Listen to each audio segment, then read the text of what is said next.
الحمد لله حمدا كثيرا طيبا مباركا فيه. الحمد لله على نعمة الإسلام وكفى بها من نعمة، ثم الصلاة والسلام على المبعوث رحمة للعالمين محمد بن عبد الله وعلى آله وأصحابه ومن تبعهم بإحسان إلى يوم الدين. يا أيها الذين آمنوا اتقوا الله حق تقاته ولا تموتن إلا وأنتم مسلمون. يا أيها الناس اتقوا ربكم الذي خلقكم من نفس واحدة وخلق منها زوجها وبث منهما رجالا كثيرا ونساء، واتقوا الله الذي تساءلون به والأرحام إن الله كان عليكم رقيبا. يا أيها الذين آمنوا اتقوا الله وقولوا قولا سديدا يصلح لكم أعمالكم ويغفر لكم ذنوبكم، ومن يطع الله ورسوله فقد فاز فوزا عظيما. جعلني الله وإياكم وسائر المسلمين من الفائزين، آمين آمين آمين يا رب العالمين. أما بعد، فأيها الأحبة، يقول النبي صلى الله عليه وسلم: وكان من بين دعائه كان يكثر من قوله اللهم بارك لنا في رجب وشعبان وبلغنا رمضان. ونسأل الله سبحانه وتعالى أن يبارك لنا في رجب وشعبان وأن يبلغنا رمضان. وقبل أن أدخل في الموضوع أيها الأحبة، فيه الأخت تصدق بمبلغ كبير إن شاء الله، وقدم لكم المشروبات والمأكولات، وهي في أمس الحاجة إلى الصحة، فلا تبخلوا لها بالدعاء في سجودكم أيها الأحبة. نسأل الله سبحانه وتعالى أن يشفيها شفاء عاجلا لا يغادر سقما يا رب العالمين. musidɓe julɓe tedduɓe, ɓaawo en yettude o bajjo seniiɗo wawɗo mo ronkata tawnuɗo en hannde kadi ɓaawo o tawnde en juma feƴƴunoɗo, en weltanike mo, en jarnimo, en juuli e ɓurnaaɗo tageefo ngon sallllahu alayhi wa sallam, kanko e ɓeygure makko nden e sahabaɓe makko ɓen e kala wonɗo e laawol ɓeeɗo, yo Allah waɗu en e maɓɓe. ɓaawɗum ɗo ko aɗo en natande yewtere nden ne laaɗo sallllahu alayhi wa sallam hiɓe heewuno toragol ɓe inna Allah men torikema waɗan men barki e rajibi, Allah men torikema waɗan men barki e sabbordu suumaye, Allah men torikema tawnu men suumaye. Enen kadi hiɗen toro yo Allah hon tawnu en lewru suumaye wano o tawniri en non sabbordu suumaye. Haray si ɗum non feƴƴi musidɓe julɓe tedduɓe, bandirawo meɗen goto haray mo addi ga jawle heewuɗe, mo addi kadi ko yarete, mo addi kadi nafakkaji, haray himo nawni moƴƴa, himo tori on du'a, waɗanemo du'a tentiniga suudujuji moɗon inchallah. haray si ɗum ɗon feƴƴi, haray buye meɗen yika réseau sociaux, haray o bandirawo meɗen woni ko waraɗo haray Conakry,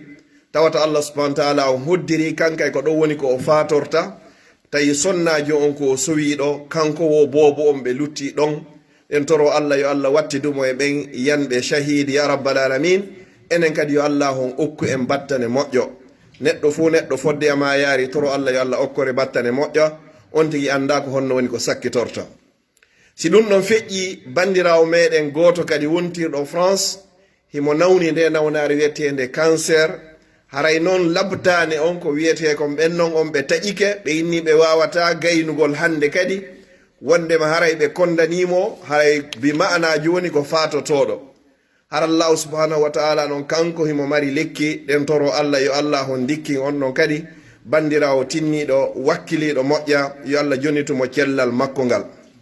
haray si tawi ɗum ɗon feƴƴi, no woodi bandirawo meɗen goto kadi jogiiɗo soñdia e sohola, ka ɓeygure makko, ka famille, ka couple ton wontirɗo telen wano a Canada. en toro Allah yo Allah hum ɓuttinamo ɓernde makko nden, moƴƴinanamo dewgal makko ngal, feppindinamo e moodi makko, wurna fayɓe, waɗa barki e maɓɓe, wondude dendangal kadi jogiiɓe siga ɗum noon ka ɓeygureji muɗum.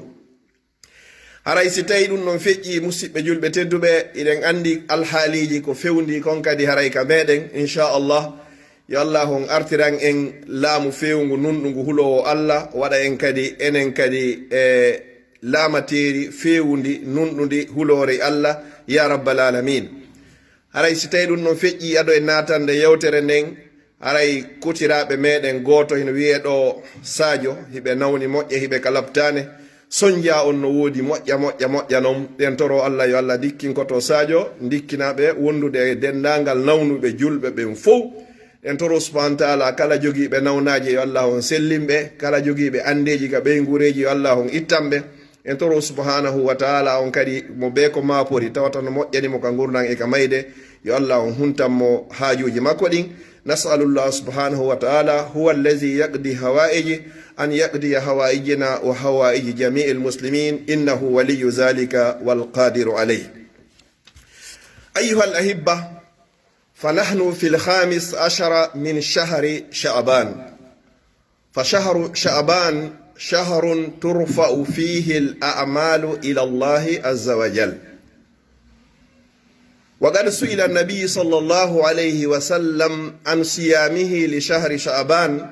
فقال النبي صلى الله عليه وسلم شهر بين رجب وشعبان يغفل فيه كثير من الناس وفيه ترفع الأعمال وأحب أن يرفع أعمالي وأنا صائم.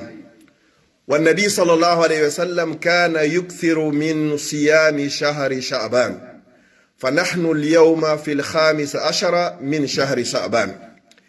musidɓe julɓe tedduɓe ndu lewru nde wonɗen e muɗum ɗo wiyete ndu lewru sabbordu suumaye. hande ko 15 sabbordu suumaye. nelaɗo sallallahu alayhi wa sallam hiɓe hewno horugol ndu lewru. sahabaɓe landiɓe ko fi honɗum me yiya hiɗa hoora nduɗo moƴƴa.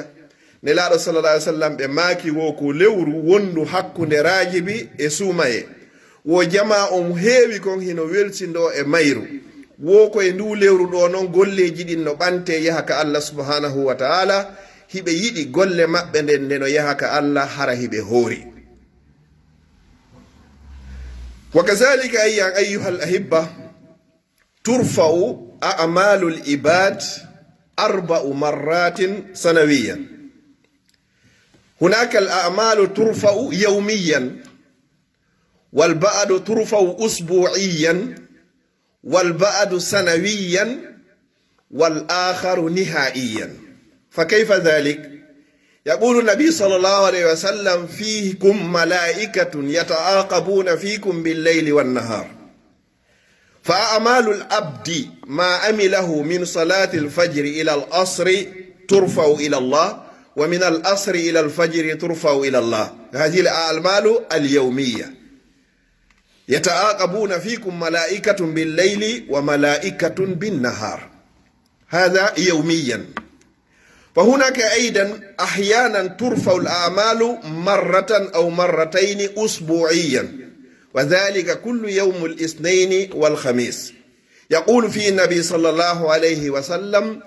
الله سبحانه وتعالى سيغفر لعباده كل يوم الاثنين والخميس إلا المتهاجرين أي الذي بينه وبين أخيه شحناء. والثالث ترفع الأعمال في شهر شعبان. وكذلك لذلك قال النبي صلى الله عليه وسلم أحب أن ترفع أعمالي وأنا صائم. والمرة الرابعة والأخيرة والنهاية عند الموت بمعنى رفع الأمر ونسأل الله أن يرزقني وإياكم بحسن الخاتمة. musidɓe julɓe tedduɓe golle bani adama ko ƴeŋata yaha ka allah ko nde laabiji 4. wonde yahay ñande be ñande malaikaɓe hino lontodira hakkundeji moɗon yata'aqabuna fikum. malaikaɓe arɓe aynuma ɓen jogande maga subaka ha ka alansara ɓen ɗon ɓe waynitoɓe ƴeŋa ɓe yaha. malaikaɓe go ara aynama jogande maka alansara ha ka subaka ɓen ɗon kadi ɓe yaha. arnoɓe ɓen ka subaka si subhanahu wa ta'ala landikeɓe kayfa wajadtum ibadi ko no tawrnoɗon jiyaɓe am ɓen fewno arɗon. malaikaɓe wiya wajadnahum wahum yusallun wa taraknahum wahum yusallun. fewndo men arno men taw hiɓe juulude subaka fewndo men hotata kadi ɓeya kadi ara ka alansara min accu kadi hiɓe juulude wajadnahum wahum yusallun salatul fajr wa taraknahum wahum yusallun salatul asra. ɓeɗo fewndo ɓe ari ɓe taw hiɗa juulude fewndo ɓe hotata kadi ɓe accu hiɗa juulude kadi ɗo haray rapport on ko ɓe nattani subhanahu wa ta'ala kon ko kanko ɓuri humpitade golleji meɗen ɗin haray ɗo o moƴƴi. si tawi noon ɓe ari wajadnahum wahum yanamun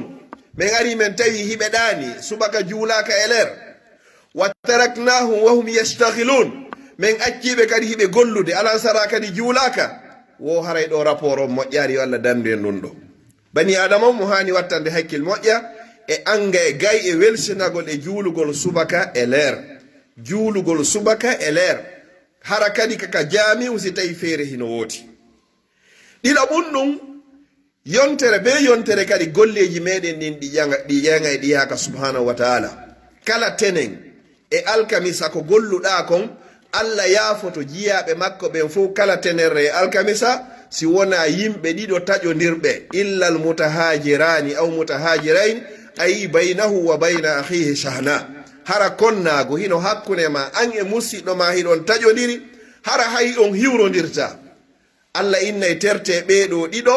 ha tumane ɓe moƴƴintini wo wa khayruhuma allazi yabda'u bisalam ko ɓuri moƴƴude ɓen taƴodirɓe ɗon ɗiɗo kadi ko on adiɗo hiwrade musidɗo makko on si ɓe fotti o innamo assalamu aleykum wa rahmatullahi wa barakatuh.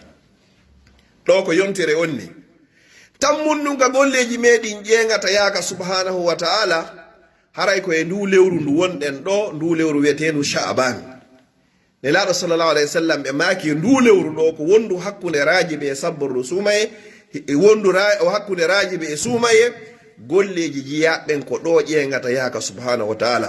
ko ɗum sinelaɗo sallam maaki wo buy hino welsindo moƴƴa e ndu lewru ɗo hiɓe yiɗi horugol ndu ɗo hiɓe horayno sha'bana moƴƴa hiɓe horayno kadi muharram moƴƴa hiɓe horayno rajiɓe kono ɓe timminari lewru fof horugol ko ɓuri e sellude kon si wona sumaye horugol nduɗo noon hino moƴƴa noon ha kawri ɗo kadi lawaki taho hiɗa luttiri ɗo kadi balɗe seeɗa hay so tawi ko ya wakkilo ɗe jowiji luttuɗe o ha noga ma ha noga e joyi selon konguɗi karama koɓen wakkiloɗa heɓa seeɗa ko horuɗa e nder ndu lewru sabbordu sumaye ɗo fi wawugol heblana gongol lewru wondu e arde noon yo Allah on tawnu en sumaye.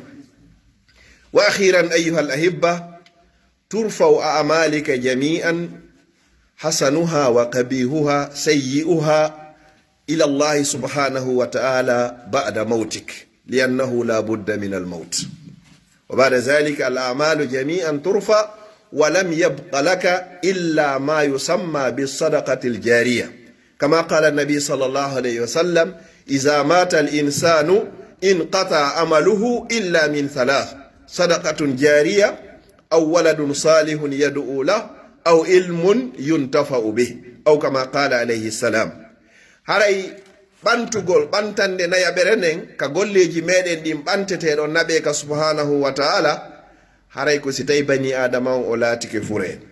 si a mayi hande kadi golleji maɗen ni fappu hande kadi yahay haray fappu kadi darike hande kadi a luttira si wona piiji tati wono nelaɗo sallallahu alaihi wasallam maaki noon si neɗɗo on maayi haray golleji makko ɗin fappu darike si wona piiji tati no tawa ɗin ko wiyete sadaqatun jariya si tawi ɗa darno juulirde ka bina'i masjidin wano ɗa darni juulirde sifa muɗum ma ɗum hiɗa jasuno koloyru bi'ir ma ɗum hiɗa wallifino deftere ma ɗum joni sadaqatun jariya ɗum no gollitirede ma ɗum hiɗa waɗuno laawol sifa ɗiɗo waɗanima sadaqatun jariya ko tawoyeyma ka gabru aw ilmun yuntafa'u bihi ma ɗum hiɗa jannuno gandal ngal gandal hino naftorede ɓaawo maɗa kala ko ngal ɗon gollitira e ɓaawo ma hara ko gondal moƴƴal ngal ɗon kadi ngal nafete ka gabru ma. wa thalis aw waladun salihin yad'u lahu ma hara ko ɓiɗɗo moƴƴo mo ne'unoɗo anedi l'islam jannuɗa l'islam o faami l'islam oɗo ɓanta juuɗe makko ɗen o wiya rabbirhamhuma kama rabbayani saghira allah mi torikema yurmenene an yurmeɗa baabe an wano ɓe yurmiranolan fewndo mi wonno boobo fewndo mi wonno to sokum ɓe tampino fi an ɓe soññinoke fi an ɓe ɓittinoke fi an ɓe lettinoke fi an fi min yomi fawto hande noon ɓe fof ɓe laatike fureji allah mi torike ma yurme ɓe ɗiɗo wano ɓe yurminanolan fewndo mi wonno boobo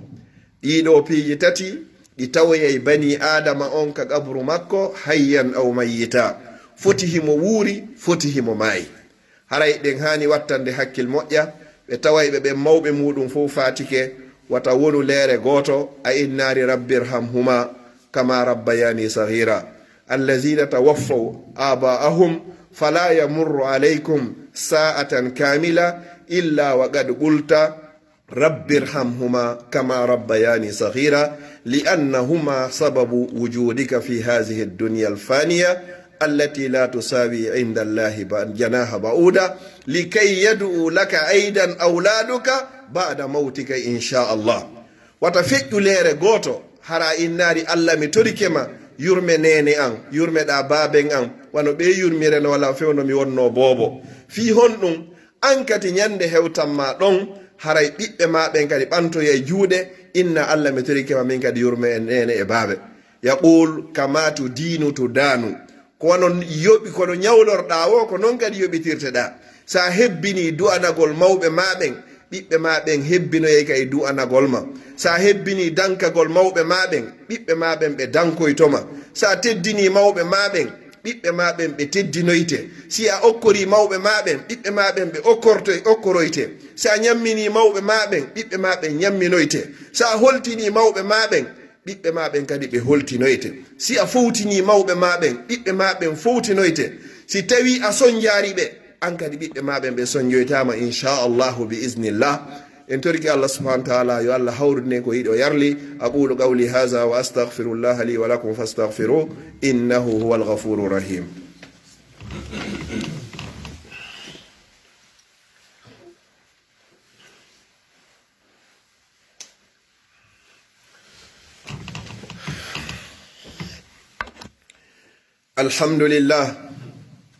الحمد لله الذي بنعمته تتم الصالحات. الحمد لله على نعمة الإسلام وكفى بها من نعمة ثم الصلاة والسلام على من لا نبي بعده ثم الصلاة والسلام على المبعوث رحمة للعالمين. أما بعد فأيها الأحبة أوصي نفسي وإياكم بتقوى الله عز وجل فإن تقوى الله عز وجل هي خير زاد يتزود به العبد للقاء الله يوم القيامة يوم لا ينفع فيه مال ولا بنون إلا من أتى الله بقلب سليم. musidɓe julɓe tedduɓe ɓaawon yettude o bajjo seniiɗo wawɗo mo ronkata waɗuɗo en bani adama waɗi en julɓe o suɓani en ka diina l'islam o newnani en tottugol nde jumare ɗo hande kadi ka juulirde meɗen ɗo masjidu ibadur rahman e nder Bruxelles lake e weltanike subhanahu wa ta'ala ɗen toromo yo Allah hon tawnu en suumaye. haray noon inchallahu fi ljum'ati almuqbila inchallah sawfa natakallamu kayfa nastaqbilu shahru ramadanu almubarak